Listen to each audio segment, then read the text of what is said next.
The morning my son left his phone on the kitchen counter, he was in a hurry. I remember because he'd asked me to make a second pot of coffee, something he almost never did. And when my daughter-in-law called from upstairs that they were going to be late, he grabbed his jacket and his keys and walked out the door without it. I noticed the phone sitting there next to the sugar bowl. I picked it up to set it somewhere safe, the way you do, the way mothers have been doing with forgotten things for as long as there have been children who forget. The screen was still lit. I wasn't trying to read anything. I was simply going to set it face down on the counter and let him realize it was missing. But the message was already there, filling half the screen before I could look away. It was a group chat. 3 people, my son, my daughter-in-law, and a name I didn't recognize. The preview showed only 2 lines before the screen dimmed, but 2 lines were enough. She's getting forgetful. We documented 3 incidents this month. Good. Keep a record. We'll need it. I set the phone down slowly, the way you set down something fragile that you realize too late you should never have picked up. The coffee finished brewing. The sound of it was very loud in that kitchen. I stood there with my hands flat on the counter and felt something shift inside me, the way ice shifts in a glass before it cracks. I have lived in my house for 22 years. I bought it the winter after my husband passed, when my son was 17, and the world had gone very quiet, and I needed walls around us that were entirely our own. It was a 2-story Craftsman on a tree-lined street in Knoxville, with wide front windows and a garden in the back that I built from nothing 1 season at a time. I planted a dogwood tree the first spring. I painted the kitchen the color of old cream. I replaced the porch boards myself, board by board, one summer weekend, when money was tight but the porch was rotting, and I refused to let the house fall apart the way everything else had. I was 56 when I retired from the library. 31 years of my life in that building, shelving books, reading to children, teaching teenagers how to find the things they were looking for. I didn't mind leaving. I had my garden, my book club, my neighbor Rosemary who brought me tomatoes in the summer and made me laugh. I had enough saved to live modestly and comfortably for the rest of my life. The house was paid off. I owned it outright. That had been the goal I'd worked toward for 2 decades, and I had reached it. It never occurred to me that owning something outright could make you a target. My son called on a Tuesday in October to say that things at work had gotten complicated. His company had restructured. His position wasn't eliminated exactly, but his role had changed, and the new compensation wasn't what they'd promised, and the rent on their apartment had gone up again, and they'd been thinking, just thinking, that maybe a temporary arrangement might make sense. Just until things stabilized. Just for a little while. I said yes before he finished asking. Of course I said yes. He was my son. I had spent the better part of his childhood making sure he never had to sleep somewhere unsafe or eat something insufficient, and that instinct does not retire when you do. I cleared out the upstairs guest room. I bought new towels. I told myself it would be good to have company in the house. The evenings had been long lately. They arrived on a Saturday with a moving truck that was larger than I expected. My daughter-in-law had a gift for arrangement. I'll say that. Within a week, the upstairs looked like a magazine spread. She asked if she could store some boxes in the garage, and I said of course.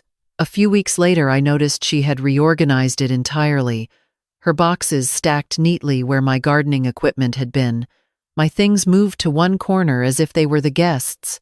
I told myself it was a matter of style, not intention.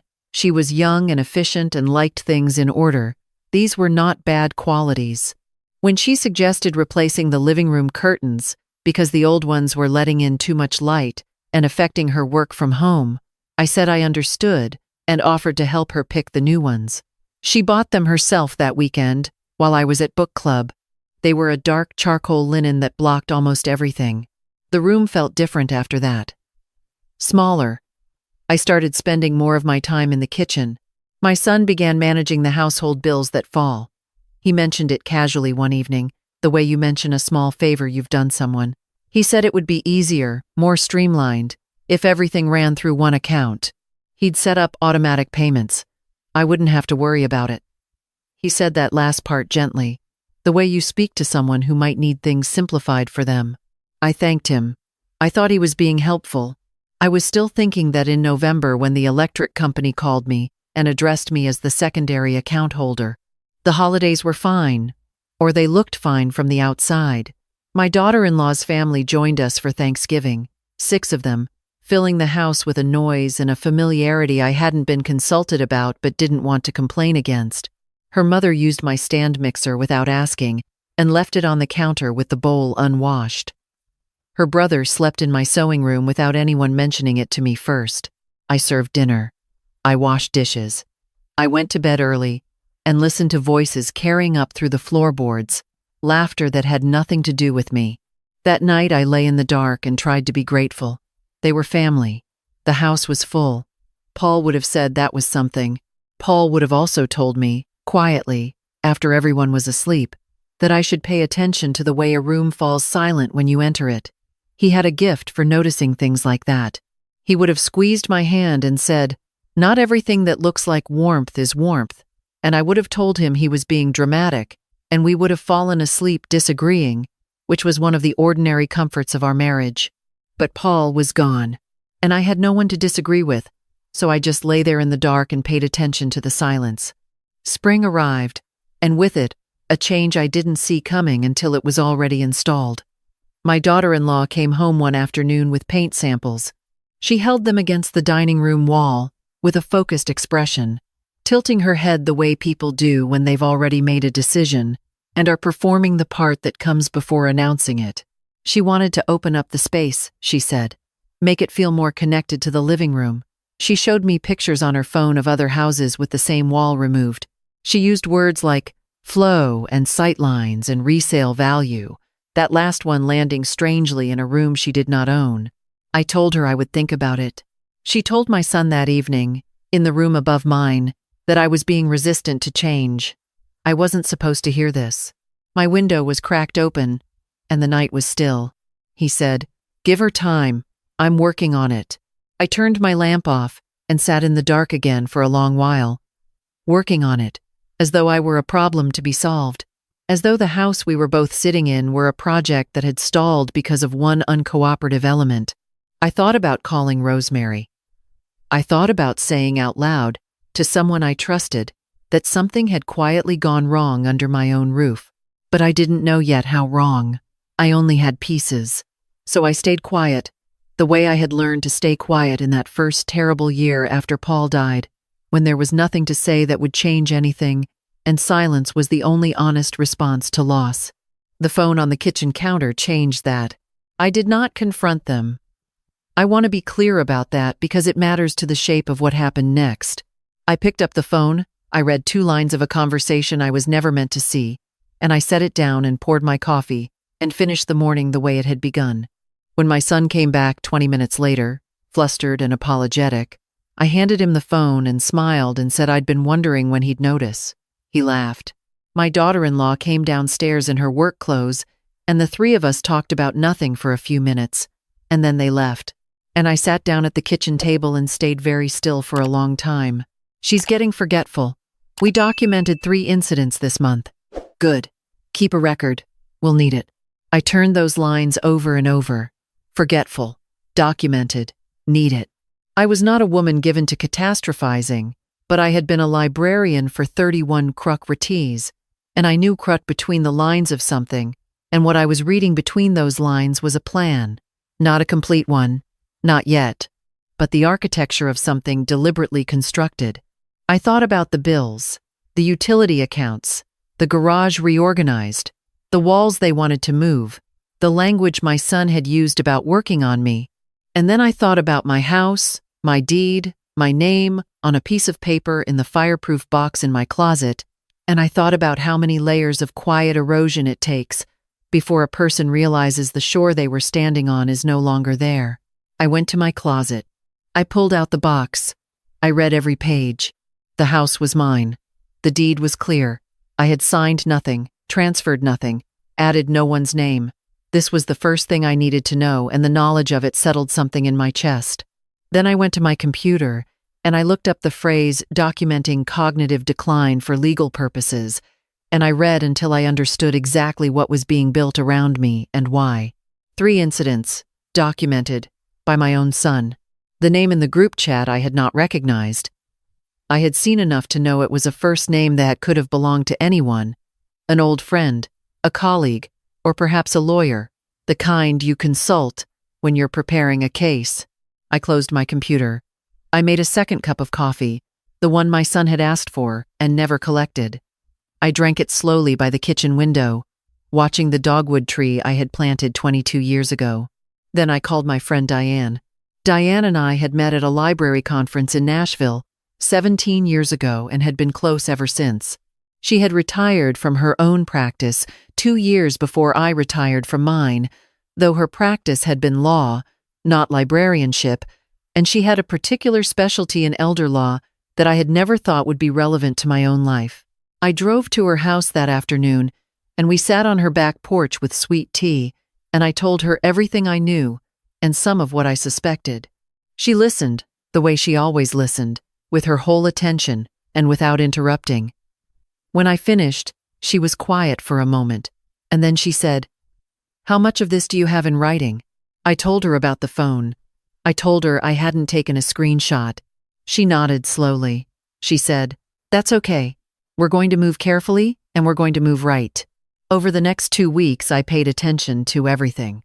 I watched my daughter-in-law's habits, the way she documented things with the deliberateness of someone who knew they were building a file. She noted on her phone, twice in my presence, times when I repeated myself or mislaid something. Once she asked me to repeat a date I'd mentioned, and when I said it differently the second time, she typed something without looking up. I saw it happen, and I did not let on that I had. My son drove me to a doctor's appointment that month, the routine kind, the kind I'd been attending alone for years. He came into the examination room with me, which he had never done before. He asked the doctor several questions about memory and cognition in women my age, framing each one as concerned and general. The doctor answered kindly. I watched my son take a photograph of the information pamphlet the doctor left on the counter. I said nothing in the car on the way home, except that I was glad we'd gone together. He smiled at me. That evening, I called Diane again and told her what had happened. She said, "We're ready when you are." I was ready. I want to tell you about the lawyer I met the following week. A man named Gerald who worked in real estate and had been recommended to me by a woman at my book club who said he was discreet and thorough. I told him I needed to sell a house quickly and without announcement. He asked a few quiet questions. He didn't raise his eyebrows at anything I said. He told me the market was favorable, that he knew several buyers who moved fast and paid fair, and that we could have an offer within 10 days if I wanted to move without the usual public listing. I told him I did. I also called my niece that week, my late husband's sister's daughter, Eleanor, who I had always been close to in the way of people who share grief and geography. Eleanor had been checking in on me for the past year, with a regularity that I had appreciated without fully understanding until now. I told her what was happening and what I was planning, and she said without hesitation, "Tell me what you need." What I needed was a place to go. She had a second bedroom in her house in Asheville that had been empty since her youngest went to college. She said it was mine for as long as I wanted it. She said it the way people say things they mean. I packed carefully over the course of 4 days while my son and daughter-in-law were at work. I was not rushed, and I was not careless.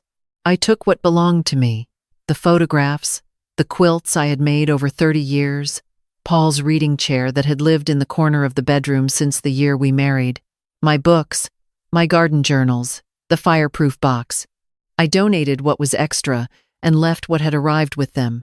I labeled boxes that weren't mine and arranged for them to be stored in a unit across town, leaving the code with Diane.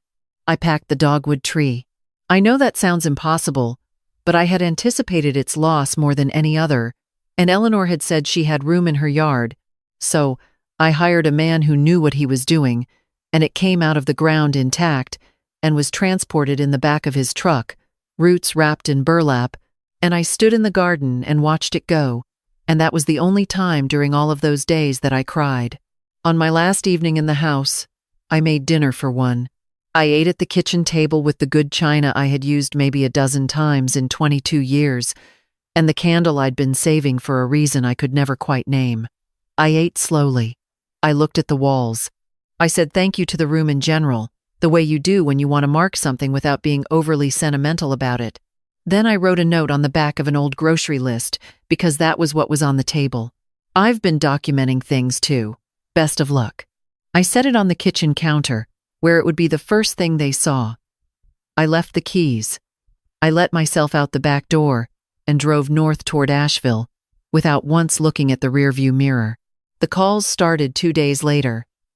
I was sitting in Eleanor's garden with coffee when my son's name appeared on my phone. I watched it ring.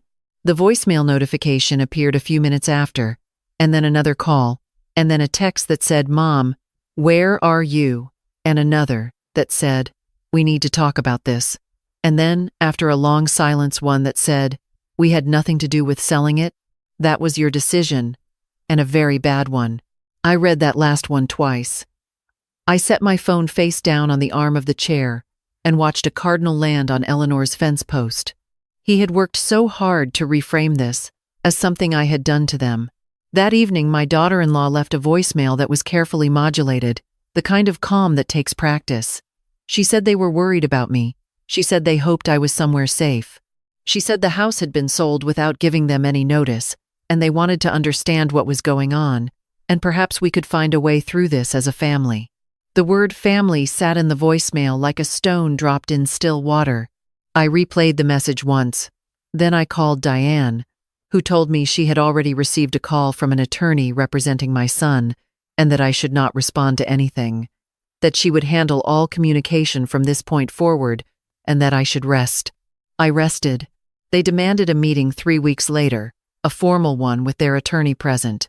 Diane sat across from them at a conference table in her former colleague's office, and I sat beside her. My son looked older than he had when I'd last seen him. My daughter-in-law's expression was something between composed and wounded. The kind of face that has rehearsed its version of events enough times to believe them. Their attorney spoke first. He talked about disruption and damages, and the emotional harm caused by my sudden departure. He used the word erratic once. Very carefully, I opened my folder.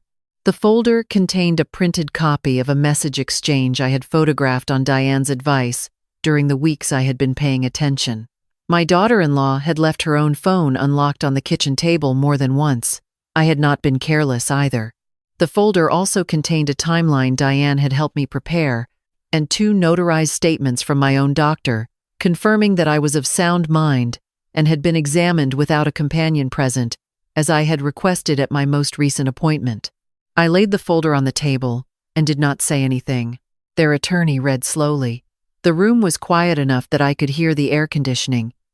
When he was done, he leaned back and looked at the wall above my head. Diane looked at me with the smallest possible nod. My son's face had done something complicated. He opened his mouth and closed it. My daughter-in-law looked at her hands. I said, "I am not confused. I am not declining. I know exactly what I own and what I've done with it and why." My son said my name, just my name, nothing after it. I said, "You documented 3 incidents. I documented 14. The silence that followed was the kind that comes after something has been set down that can't be picked back up. There was no money to fight over. The house was sold and the sale was legal, and there was nothing in any of my estate planning that was challengeable, because Diane had made sure of that 2 weeks before I packed the first box.